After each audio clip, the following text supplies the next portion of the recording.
Shalom, selamat pagi Ibu Bapak, saudari-saudara yang diberkati Tuhan. Sebelum kita membaca dan merenungkan firman Tuhan, mari kita berdoa. Bapa di sorga, kami bersyukur untuk kebaikan-Mu yang melimpah-limpah dalam hidup kami. Terima kasih Tuhan. Pagi hari ini kami akan membaca dan merenungkan firman Tuhan. Tolonglah kami agar dapat mengerti dan menghidupi firman Tuhan di dalam kehidupan kami. Di dalam nama Yesus kami berdoa, amin. Mari saudara-saudara kita membuka firman Tuhan dari Kolose pasalnya yang ketiga, ayatnya yang ke-23. Kolose 3 ayat 23, firman Tuhan berbunyi demikian. Apapun juga yang kamu perbuat, perbuatlah dengan segenap hatimu, seperti untuk Tuhan dan bukan untuk manusia. Saudaraku yang diberkati Tuhan, suatu ketika ada satu lembaga sosial yang pergi ke salah satu daerah yang baru terkena bencana untuk memberikan bantuan. Lembaga sosial ini mengirim kurang lebih 5 orang. Salah satu di antara mereka adalah seorang yang bernama Jeffrey. Singkat cerita, sampailah tim ini di wilayah bencana tersebut. Setelah mereka sampai, segera tim ini menyalurkan bantuan dengan cepat. Namun sepertinya ada yang kurang, saudara-saudara. Selama pembagian itu semua, tim sangat sibuk bekerja bahkan sampai kelelahan. Tetapi si Jeffrey tidak kelihatan. Setelah semua pekerjaan selesai, barulah Jeffrey ini muncul. Ternyata diam-diam dia bersembunyi agar tidak capek-capek bekerja. Namun rekan-rekan timnya tidak mempertanyakan, mereka tidak mempermasalahkan, mereka memilih untuk diam. Akhirnya mereka kembali pulang. Sesampainya di kantor mereka, saudara-saudara, Jeffrey cepat-cepat menuju ruangan bosnya atau pemimpin lembaga sosial itu. Dan kemudian dia mencari bosnya dan dia berkata, "Pak, semua bantuan sudah kami serahkan. Kami bekerja sekuat tenaga untuk menyalurkan bantuan tersebut. Badan saya sampai sakit-sakit, Pak, karena mengangkat bantuan kita yang cukup banyak itu." Pimpinannya yang tidak tahu apa-apa, kemudian memberikan pujian kepada Jeffrey.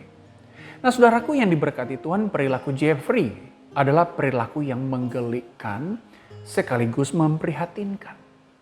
Tetapi meski menggelikan dan memprihatinkan, saudara-saudara, faktanya perilaku seperti ini banyak kita jumpai, bahkan mudah dijumpai. Bahkan mungkin kita pernah melakukannya. Perilaku yang seperti ini adalah perilaku yang tidak berintegritas. Tidak berintegritas berarti berbeda apa yang di bibir, berbeda apa yang di hati, berbeda pula apa yang kita lakukan. Nah, lantas apa yang dimaksud dengan integritas? Integritas adalah kesesuaian. Apa yang ada di dalam hati kita, apa yang keluar dari mulut kita, dan apa yang kita kerjakan. Sederhananya integritas berarti apa yang ada di dalam hati kita, itulah yang kita katakan dan yang kita kerjakan. Mereka yang berintegritas adalah mereka yang bebas dari kepura-puraan.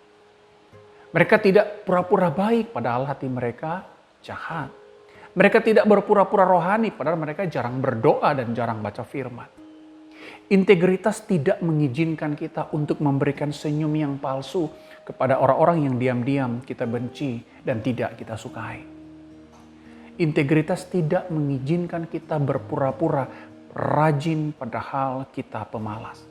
Sehingga kita bekerja hanya jika orang melihat saja.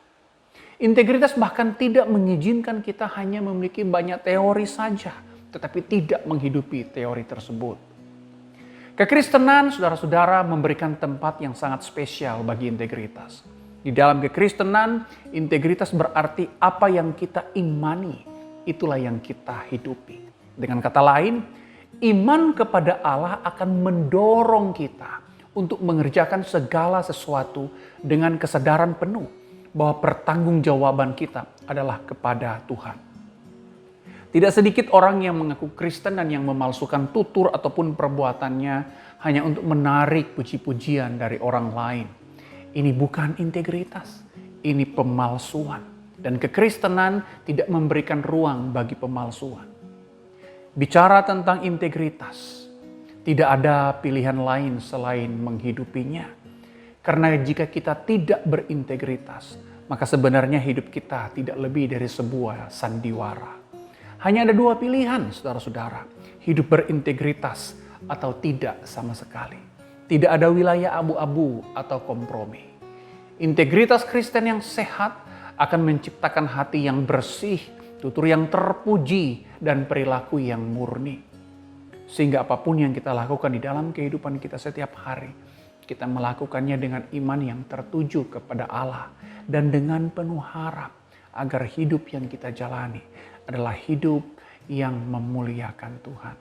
Kiranya Tuhan menolong kita semua untuk memiliki integritas di hadapannya.